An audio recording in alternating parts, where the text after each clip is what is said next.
Cus. Nih ya, tuh ya. Aku novel banget.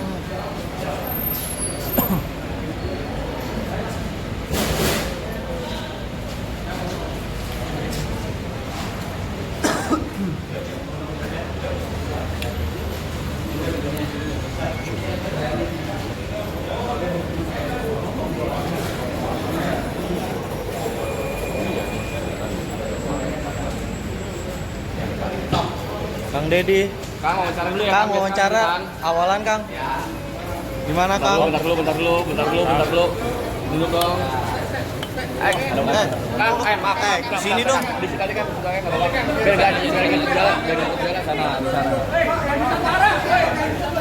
Bang, enggak di situ aja, Bang, biar enggak jalan. Jangan. Ini tutup jalan, kasihan angkot itu mobilnya. Ya. Nitip dong. MNC, NTV. Mbak, nitip dong. Pengen tadi. Di kliknya lu enggak apa-apa. Lu kalau banget. Jadi mobilnya jangan terlalu jauh. Ini dia. Kang Didi, maaf Kang Didi. Tadi makan sih. Ya gimana Kang? Ya, gimana? Bagaimana kedatangannya hari ini, Bang?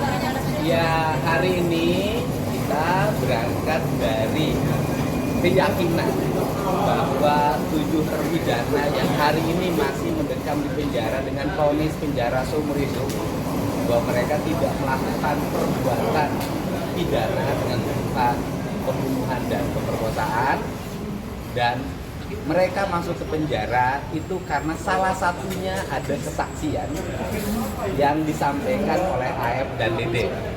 Nah, kesaksian AF dan Dede inilah yang membuat mereka masuk penjara, sehingga hari ini kami ini sama teman-teman kuasa hukum Seradi dan kemudian dari keluarga terpidana datang ke Mabes Polri untuk kembali menguji kesaksian AF dan DD itu, apakah kesaksiannya benar atau palsu.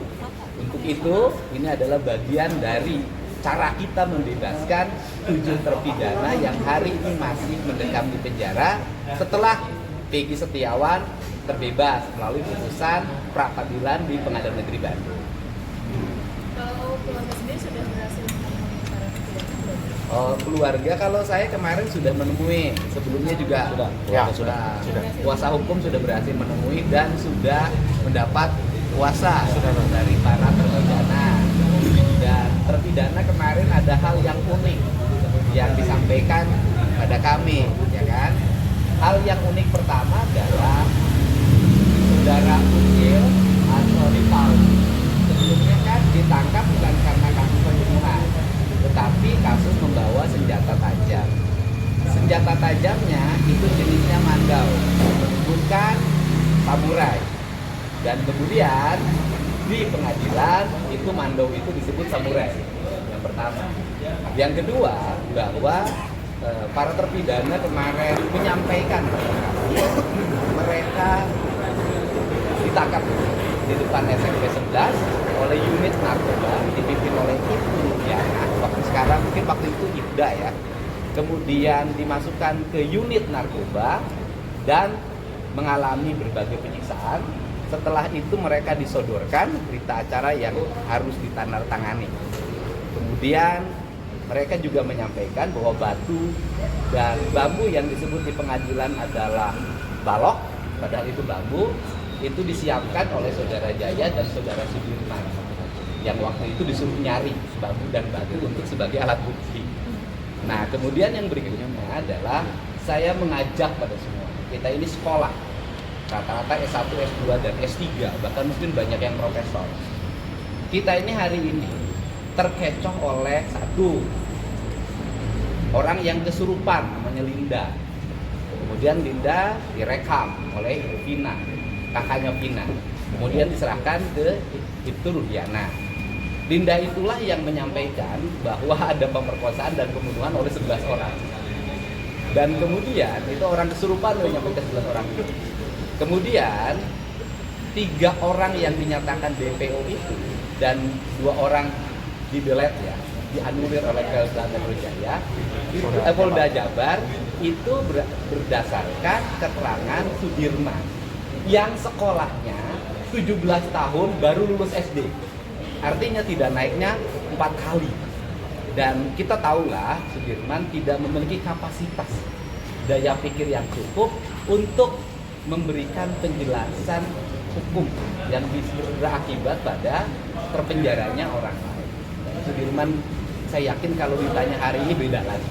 Ini yang Kang, terjadi. disebutkan sama polisi kalau yang terduga pidananya sudah inkrah, maksudnya itu gimana? Iya, sudah inkrah kan memang proses hukumnya sudah dijalani. Saya katakan hukum formalnya kan sudah inkrah. Yang saya perjuangkan adalah hukum esensial, hukum substansial, dan hukum kebenaran yang sejati. Dan itu masih ada ruang, namanya PK. Dan ini adalah para kuasa hukum yang akan memperjuangkan PK-nya. Dan laporan ke Mabes Polri bagian dari upaya PK hukum kita. Silakan. Nah, itu kan sudah diuji di level. Oke, baik rekan-rekan sekalian, kami dari tim kuasa hukum hari ini memang betul mendapatkan kuasa daripada terpidana dan maupun dari keluarga terpidana untuk melaporkan 2 orang ya yang bernama Aib dan Dede.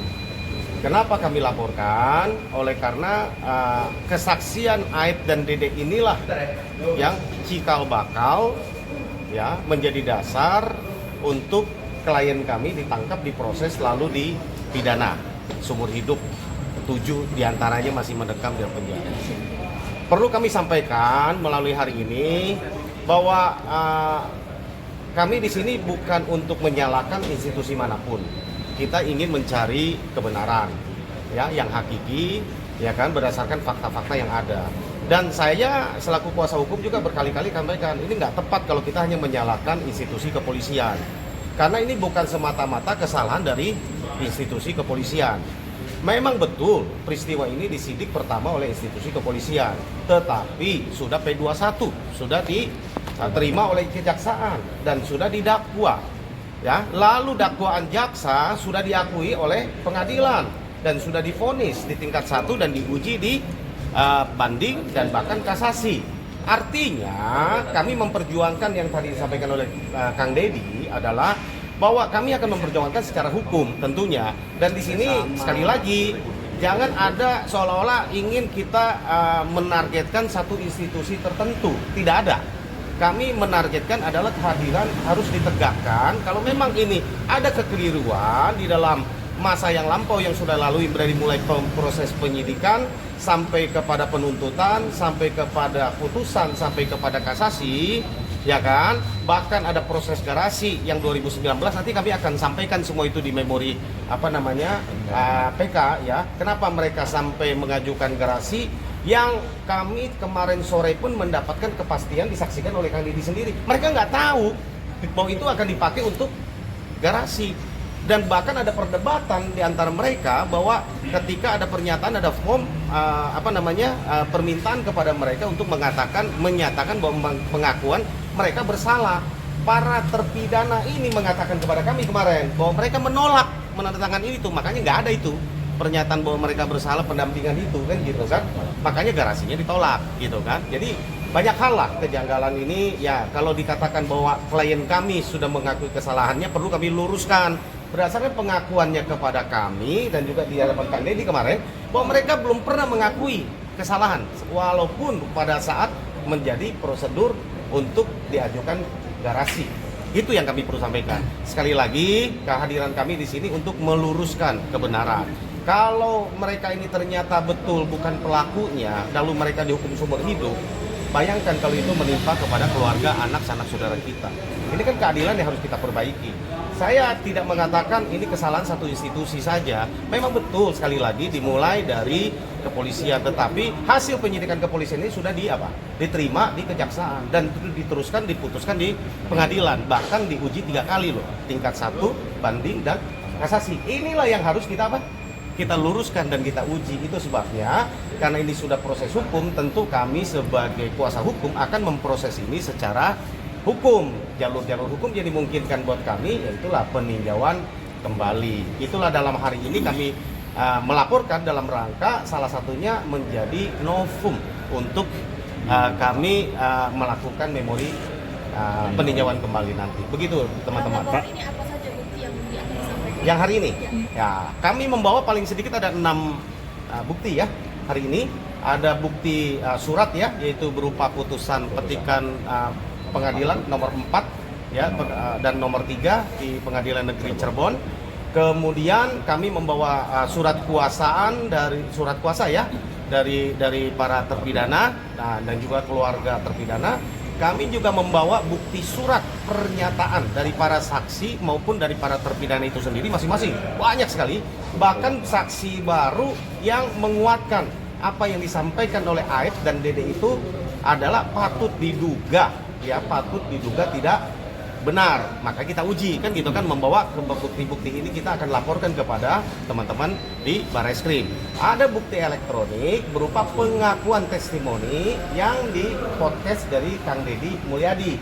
Pengakuan Aep dan Dede ya. Pengakuan Aep dan Dede.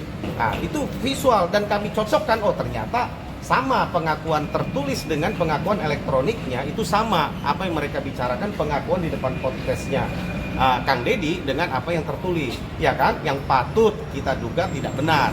Apa saja ketidakbenarnya kami tidak masuk ke materinya karena itu bagian dari yang kami mau laporkan kan gitu. Begitu rekan-rekan. Pak, kalau misalkan Aep dan Dede berbohong, apa sih kepentingan dia untuk kemudian melakukan pembohongan ini gitu? Karena kalau saya lihat dia orang biasa, orang kecil, tukang steam aja, nggak ada kepentingan besar buat menjarakan 6 orang, 7 orang gitu. Oke. Anda bisa lihat dari tayangan yang dilakukan secara sistematik, hampir 60 tayangan saya sampaikan bahwa ada problem awal konflik antara mereka dengan Aep dan Dede, yaitu peristiwa penggerbekan tempat pencucian mobil karena di dalamnya ada perempuan dan terjadi pemukulan segala, dan itu diakui oleh mereka ya. Dan kemudian yang berikutnya adalah juga kan ada kesaksian-kesaksian baru yang dulu mereka membuat kesaksian pada peradilan tahun 2016. Di kesaksian pengadilannya berubah antara kesaksian BAP dengan di pengadilan, tetapi tidak ditanggapi. Dan sekarang mereka di Polda Jabar pun sudah membuat kesaksian baru, mencabut kesaksian yang lama. Kemudian mengenai gerasi, saya pikir gini deh, itu kan aspek psikologi. Orang yang sudah diponis penjara seumur hidup, yang hidupnya ada di tangan para penjaga lapas, kemudian didatangi, ditawarkan, nanti ada keringanan hukuman. Nggak ada pilihan bagi mereka, apalagi mereka tidak memiliki kecakapan di bidang hukum. Saya pikir siapapun yang merasakan itu akan mengalami peristiwa yang sama dan mungkin akan melakukan yang sama karena nggak ada pilihan. Tetapi kan seluruhnya harus dikoreksi. Saya katakan sekali lagi, saya meyakini bahwa mereka tidak bersalah. Saya sudah sampai pada kesimpulan, saya meyakini mereka tidak bersalah. Kenapa saya tampil di sini? Karena saya ingin membela yang tidak bersalah, memberikan ruang dan jalan agar mereka terbebas. Tidak boleh negara ini menghukum orang yang tidak bersalah. Dan ini saya sudah bicara dengan keluarganya, dan saya sampaikan di sini bahwa kekeliruan dalam pandangan kami atau peradilan yang sesat, pada akhirnya andai kata mereka terbebas dari hukuman dengan PK, mereka sudah ngomong tidak akan menuntut apapun pada negara. Dia hanya ingin keluarganya bebas. Pak, ini Pak Dari keluarga sendiri, Ya. pernyataan Aep dan Dede yang paling keliru, paling buat sakit hati itu apa sih? Kan ya kesaksian palsu kan. Soal apa? Duga. Oh, Iya. dugaan. Kan lihat dari warung. Dugaan dia lihat anak-anak lempar batu. Dugaan dia lihat dari jarak 100 meter malam hari, 10 malam. jam 10 malam, sedangkan itu jalan menikung. Dan dugaan kejar-kejaran motor. Ya, pokoknya nggak bener Mbak. Untuk Iya. selain Aep dan Dede sendiri nanti Gini deh. Rudiana ini masih akan daftar pagar rencananya. Oh iya, itu kuasa hukum ya. Ini saya jelasin ya masalah Aep dan Dede ya. Yang pertama saya mendatangi warung tukang penjual nasi yang di depan tempat pencucian mobil, di mana Aep dan Dede bekerja. Kemudian saya bicara dengan yang punya warung. Yang punya warung menyampaikan bahwa jam 5 kami sudah tutup. Kami tidak jualan nasi, apalagi jualan rokok. Kemudian hampir seminggu yang lalu saya bertemu dengan pemilik warung Madura. Saya undang ke rumah, dia bicara dan membantah. Tidak ada peristiwa kejar-kejaran, tidak ada peristiwa pelemparan. jarak antara gang depan SMP sebelah dengan warung itu hampir 100 meter, jam setengah 10 malam. Dan bahkan dia memberikan ilustrasi, andai kata ada pelemparan kan saya di situ lihat. Andai kata ada kejar-kejaran kan saya di situ lihat. Dan kemudian apabila ada mayat dibawa atau korban dibawa dari flyover ke belakang tempat pencucian mobil, dia harus lihat dan tidak melihat. Dan saya katakan yang paling menarik adalah peristiwanya terjadi di belakang tempat pencucian mobil. Itu di situ ada kebun kacang. Di kebun itu nggak ada bekas telapak kaki orang yang 11 orang itu terjadi pemerkosaan dan pembunuhan. Nah dari situ bisa terlihat ya, apalagi kapal yang 3 ini saya katakan itu makin fiktif saya katakan. Untung Sudirman tidak menyebutkan 30 orang. Kalau menyebutkan 30 orang repot lagi itu nanti. Pak, dalam perkara pidana pembuktiannya kan bukan hanya keterangan saksi tapi ada bukti-bukti lainnya. Lantas kenapa hanya Aib dan Dede aja yang dipersoalkan gitu? Loh, pertanyaan saya adalah apakah ketika vonis dijatuhkan ada bukti mereka membunuh? Pastinya ada, Pak. Nggak ada. Karena dari semua level itu, Pak. Tidak ada buktinya, hanya kesaksian Aib, Dede dan RT Pasren dan Ahmad Abdul Kahfi.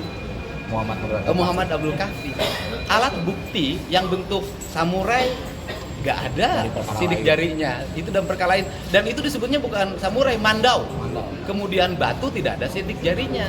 Kemudian balok nggak ada balok, yang ada bambu, nggak ada sidik jarinya. CCTV buka, nggak ada CCTV buktinya. Kalau itu Rudiana kenapa nggak ikut dilaporin ya, Pak? Baik. Ya. Sidang etik. Nah itu kuasa hukum. Baik rekan-rekan sekalian, yang tadi disampaikan Kang Dedi tentang motif Aib dan Dede, ya kita serahkanlah ke penyidik. Ini kan baru dugaan kami bahwa ada kesakit-hatian ya berdasarkan investigasi mandiri yang dilakukan oleh Kang Dedi, ya kan? Secara hukum patut diduga. Sekali lagi ya, makanya kami yakini bahwa ini ya silakan aja diuji bukti-bukti yang kami hadirkan ini. Apakah siapa-siapa lagi yang akan kami laporkan sepanjang bisa mengungkap kasus ini untuk terang benderang, ya kan? Karena ini sekali lagi melibatkan sampai ke putusan yang sudah inkrah, bukan hanya kepolisian, kan kita mesti koreksi semua nih, kan gitu kan? Harusnya kan kalau dari awal penyidikannya salah, jaksa jangan terima dong, jangan P21, kan gitu kan? Begitupun pengadilan. Jadi menurut saya sekali lagi, janganlah institusi seolah-olah kita ditabrakkan dengan institusi. Tidak ada keinginan kita untuk menyalahkan institusi. Ini mungkin oknum-oknum secara manusia saat itu mungkin ya kami nggak tahu bagaimana kebolongan di dalam sistem ya yang kami sebut. Bapak Ibu sekalian, ya rekan-rekan, siapa-siapa lagi yang akan kami laporkan, ya tunggulah ya. Kami masih akan mengkaji menganalisa secara kronologis ya. Ya memang ya sekali lagi penyebab ini semua rangkaian peristiwa ini kalau ditanya menyangkut Ibtu Rudiana ya menyangkut dari sesudah mendapatkan dari Linda ya, Linda. Lalu pengakuan dari Aib dan Dede, lalu Ibtu Rudiana ini melakukan tanpa ada LP tanpa ada sprindik, tanpa ada melakukan penyelidikan sendiri, menangkap ya kan 8 orang ya pertama, lalu berkembang menjadi 11 orang di unit narkoba yang tadinya sudah dinyatakan kecelakaan ya 7 ditangkap ya, ada yang dinyatakan sudah kecelakaan tunggal ya kan. Lalu sesudah dilakukan menurut pengakuan klien kami nih, kemarin kami konfirmasi kembali di lapas tadi kemarin sore bahwa mereka itu diintimidasi, disiksa secara fisik, ya kan? Oleh siapa? Ya termasuk oleh Rudiana menurut pengakuan mereka, ya kan gitu kan? Sehingga keterbatasan tidak tahan siksaan menurut pengakuan daripada klien kami terpidana, Kang Dedi juga dengar kemarin, kan gitu kan? Menurut pengakuan mereka bahwa mereka tidak tahan sehingga mereka mengaku, ya kan? Sehingga mengaku, lalu baru diserahkan ke Polres untuk disidik, baru bikin LP. Ya, BAP-nya menurut pengakuan para terpidana mereka tidak di BAP langsung tanda tangan. Ini banyak hal-hal yang menurut kami yang kita perlu koreksi. Ya sekali lagi, ini bukan institusi, ya kita koreksi bersama. Buktinya bahwa ini sudah inkrah, kita hargai itu. Ya kan gitu kan? Makanya dia akan menyusul dilaporkan.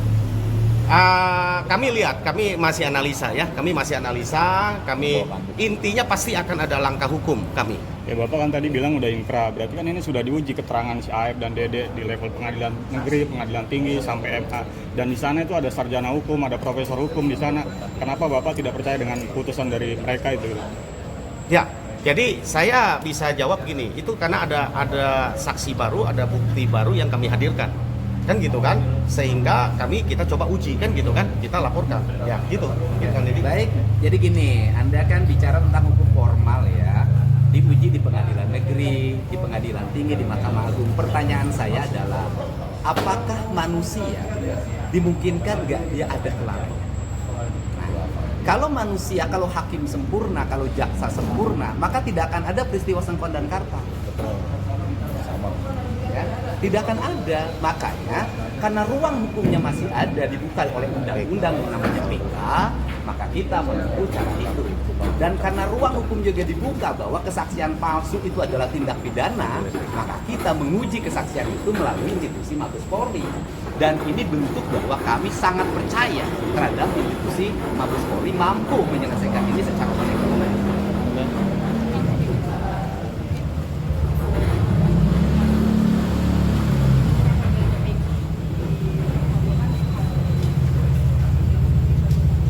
Ya cukup menyambut gembira dan membuat kita lebih bersemangat untuk membantu pembebasan 7 terpidana dan 1 yang sudah bebas dari Jakarta. Ya, itu kan menjadi angin bagi kami.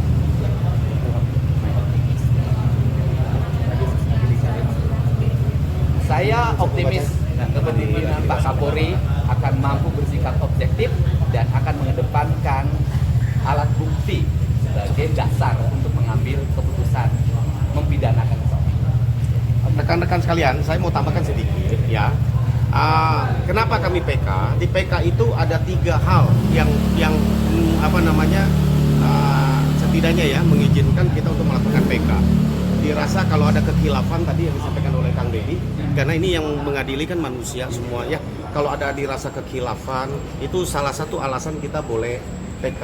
Atau penerapan hukumnya yang kita rasa kurang keliru, tepat, atau ada bukti baru yang bisa kita temukan ya. Itu alasan-alasan yang dibolehkan oleh undang-undang ya kan kepada kita untuk melakukan PK ya gitu ya. Itu kira-kira begitu. Siap. Ya, itulah Oke. kami bekerja dari situ gitu. Teman-teman ya. Terima kasih ya. Terima kasih ya. Mohon doanya. Semangat. Nomor 5.